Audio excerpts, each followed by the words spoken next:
ang EJK kasi is when there are killings that the state fails to investigate, prosecute, and punish. Diba? That's a definition. Another definition if there is no due process. So those are definitions of when a case can be considered EJK. So if it is a crime committed by the state, ibig sabihin yung security forces ng state, it can be committed by any groups or any individuals, and the state who has the capacity to investigate fails to investigate, prosecute, and punish. So that's one definition of EJK. And another definition is there killings without due process. So those are definitions of EJK. So kung mag-fall ka doon, ikaw mo, example, kahit na hindi pa ang state, ang security, kahit na hindi pa police ang pumatay, okay, somebody else, pero hindi inimbestigahan ng pulis, hindi imbestigahan ng Estado, that is EJK. Kasi you have the capacity to investigate and you failed to investigate. And you failed to prosecute. So sa madaling salita, ma'am, parang pinayagan na lang. Pinayagan, oo. But can you, in total honesty, say it is state-sponsored? No. Because a state-sponsor there is a policy. Sinabi ng Estado, ganito ang aming laban dyan sa krimen. Papapatayin lahat yan, ganyan. Hindi namin imbestigahan. That is obviously state-sponsored. Kahit na may statement si President Duterte na gano'n, I will kill you, hindi pa rin siya considered. I mean, honestly, no, kasi ako I'm a lawyer, syempre you have to show that there is a direct causation to what happened. Kung sasabihin mo, ikaw may EJK police, pinatay niya kasi nang laban daw. Kunwari, nakita natin, ay, hindi naman naglaban, plinant lang yung ano. So, EJK yon. Masasabi mo bang inutos siya ni Duterte? Dahil sa sinabi ba ni Duterte na patayin niyo lahat yung ganyan-ganyan, siya ba yun? Pinatay ba niya yun? A lot of motivations can come in because that policeman must be a scalawag policeman, probably is really into the drug trade and wanted to kill his asset. There's so many things. Me as CHR, I cannot just randomly say, dahil sa sinabi ni Presidente yan, what kind of an investigator am I or a lawyer? What is my basis? I'm not AI, I'm not Amnesty International, I'm not the Human Rights Watch, who are advocates and probably can say just like that, but not the CHR.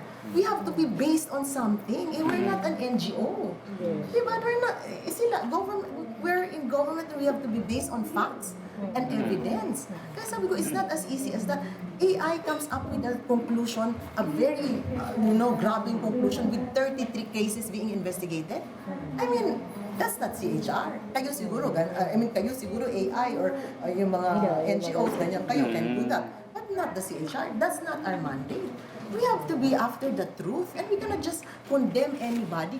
And ako naman, ang feeling ko, we want really the president to succeed in the fight against drugs. Why? Because it is for our benefit. All of us, di ba? For the people, for the nation.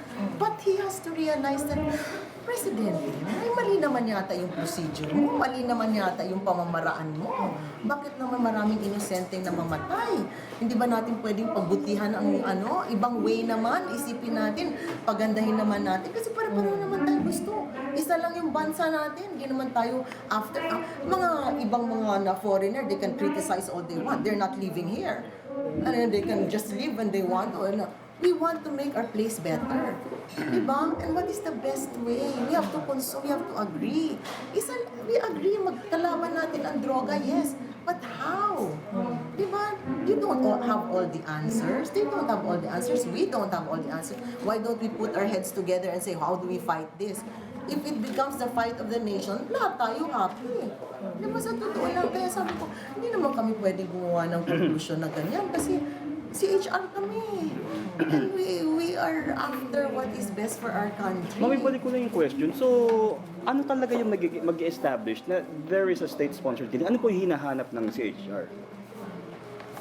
Well, short of, syempre, a directive, a written directive, or any that would show that there is such a policy being adopted by government. Pero walang ganun.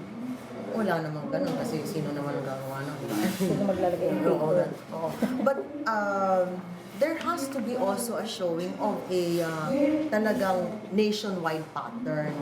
Diba? There has to be shown that it's really the police as an institution that's really doing that's adopting that kind of a procedure. But what if you can point only to scalawags in the police?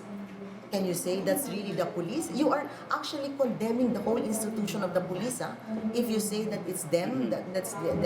Ako, I believe that there are a lot of good people in the police. These rotten eggs are just there like in anything, di ba?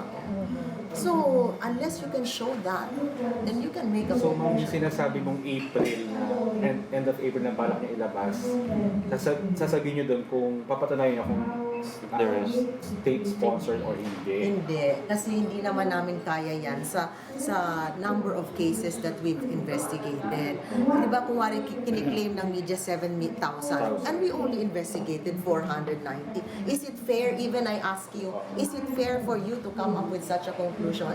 We will come up with a conclusion on the cases that we've investigated. If we say out of the 480 something, 200 plus were done by the police and they've done it without Due process. without due process, the killing was done, then we will come out and say that. And the police should be able to say, okay, we must do something about that because how come out of the 200 something ay EJK pala?